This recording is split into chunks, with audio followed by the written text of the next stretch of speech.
যেহেতু ইমানদার দাবি করতেছি, তাহলে আপনার আমার ইমানটাকে একটু নবায়ন করা দরকার, ইমানটাকে একটু মাঝে মধ্যে পরিচ্ছন্ন করা দরকার, পরিষ্কার করা দরকার, একটু ঝাড়ু দেওয়া দরকার, একটু পরিষ্কার করা দরকার। শরীরে ময়লা লাগলে গোসল করি, কাপড়ে ময়লা লাগলে কাপড় ধুই, ঘর ময়লা হইলে ঝাড়ু দেই, মুছি, পরিষ্কার করি। একটু ইমানটাকেও পরিষ্কার করার দরকার।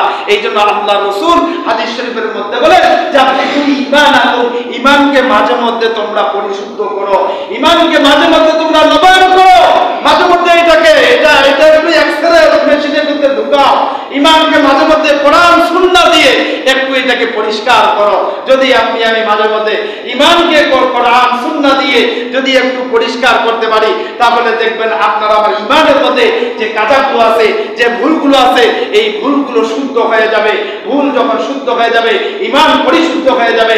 আর পরিপূর্ণ ইমান নিয়ে আপনি আমি যদি ছোট্ট একটা আমল করি, এই আমলটাই আপনার আমার নাজাতের জন্য যথেষ্ট হয়ে যাবে। আল্লাহ রাসূল হাদিসের মধ্যে বলেছেন, আখলিস দীনাকা ইয়াফিকাল আমালুল কলিল, তোমাদের ঈমানকে খাঁটি করো, অল্প আমলে নাজাতের জন্য যথেষ্ট হয়ে যাবে।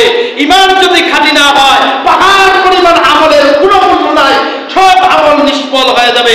আর ঈমান যদি খাঁটি হয়ে যায়, অল্প আমলেই নাজাতের জন্য যথেষ্ট হয়ে যাবে।